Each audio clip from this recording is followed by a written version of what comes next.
In my Star Trek Generations review, I asked why the bad guy Sauron couldn't just buy a ship and fly it into the Nexus. Couldn't you just save up your money and be like, "Shuttle, please"?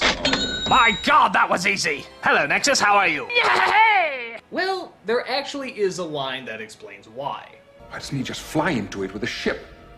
Our records show that every ship which has approached the ribbon has either been destroyed or severely damaged.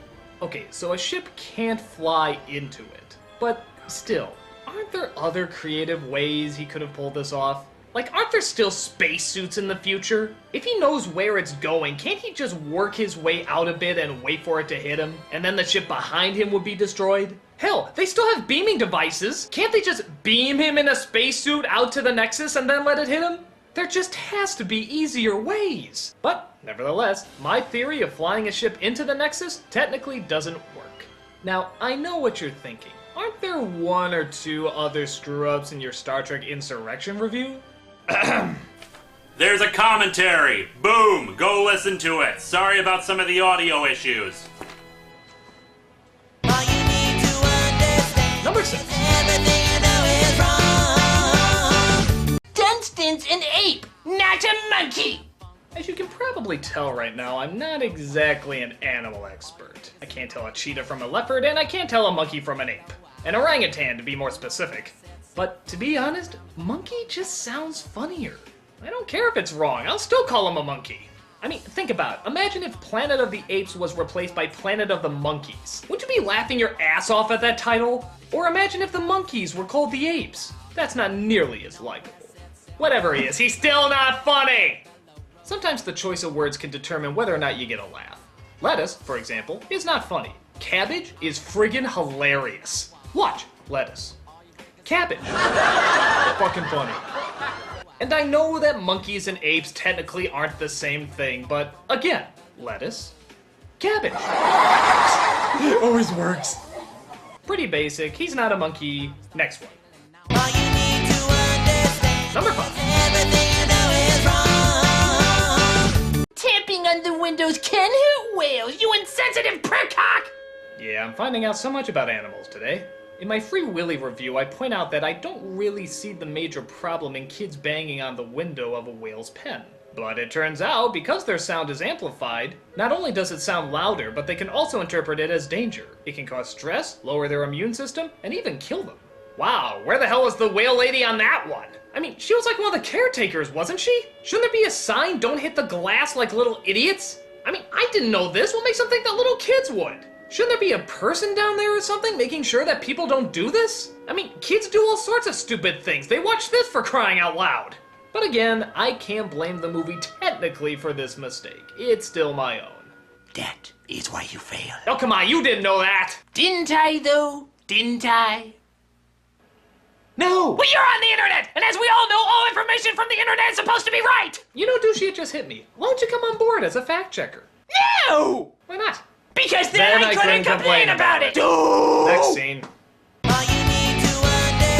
Number 4. That's a pan, not a pot, you stupid... stupid! So, on top of knowing little about animals, apparently I know little about cookware as well. In my Gordy review, I referred to a pan as being a pot. Honestly, I just always assumed they were kind of the same thing. But nope, one has a handle, the other doesn't. Pretty basic, and I'm aware I should know better. Just don't let Gordon Ramsay know I did this. Oh, come on. I'm sure a lot of this comes from spending less time in the kitchen and more time eating sugar-frosted burrito-stuffed Hot Pockets. Oh, I love those with the extra lard on the side. Yeah, I know, and the creamy butter taken from real liposuctions. And the side of oil that's found in most suntan lotions. Those are the best. They are the best. I love them. I love them too. I mean, oh! How dare we almost find something in common! Nothing too much to say about this one, except, honestly, I just need to spend more time around the stove. Well, maybe not too much.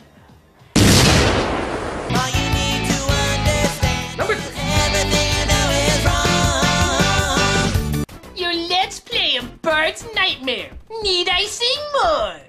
Okay, a lot of people, I'm sure, want to see this as number 1. But really, when you get down to it, nothing technically or factually is wrong here.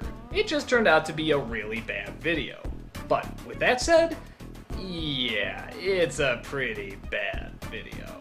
I guess I was just too behind the times of how Let's Plays work and what's appropriate to put in them, and boy does it show.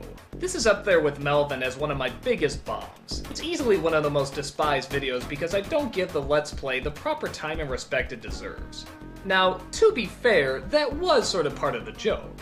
Tackling something that I thought was more simple, but it turns out it was much more difficult than I thought.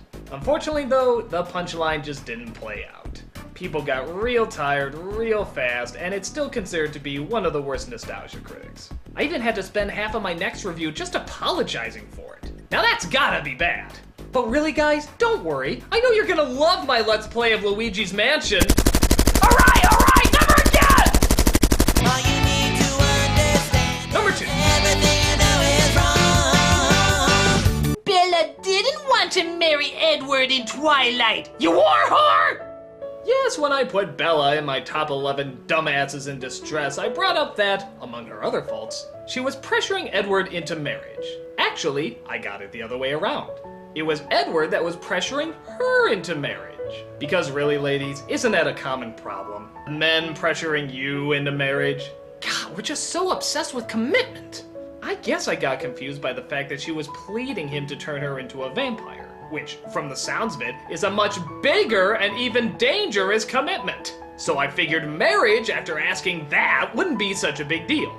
But nope, apparently living her life as a blood-sucking beast of the night for the rest of her life, she's absolutely sure about. But being legally bound together? That's obviously the much bigger issue that takes a lot more time. And don't get me wrong, it is a big issue, and it does take time. But she just hears the word vampire and she's like, I'm in! Now well, whoever's idea it was, it still makes both of them look like jackasses. But still, fess up when you mess up. It was Edward who wanted to get married, not Bella. I guess that means we can like her now, right? All you need to And the #1 nostalgia critic fuck up part 3 is... Your complete misunderstanding of the planet Cyclo. This one I get a ton of emails about, and to be honest, I can see why. In my Battlefield Earth review, I mentioned how it seems incredibly unlikely that an explosion wouldn't happen on their planet to set off an atmosphere that was radioactive. Especially seeing how violent they were. But actually, the air was a reactive gas, not radiation. Nuclear radiation is what would set it off. And the explosion isn't just an explosion, it's a nuclear explosion. Which I guess they're building up that the Cyclos never came across or tested out. We even referenced this in my Star Trek Insurrection review. It was that the air they breathed reacted violently to radiation! It's ironic because this brought on one of my biggest outbursts. This is stupid! Stupid! Stupid! Stupid! Stupid! Stupid!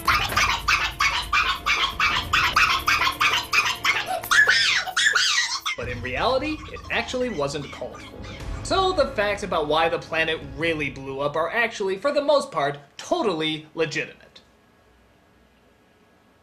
But I still must ask, how can an advanced, weapon-savvy, violent race not have come up with nuclear fusion? Again, these things are apparently so advanced and so goddamn violent happy that you know they would have come up with something that can be as harmful as nuclear fusion. These guys look for anything destructive, anything hazardous. And yet somehow we, the more peaceful planet, came up with nuclear fusion and they didn't? I'm sorry, I still have a hard time believing it. It's just stupid! Stupid! Stupid!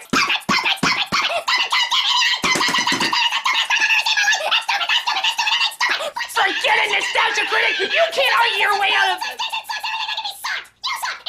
Nostalgia critic?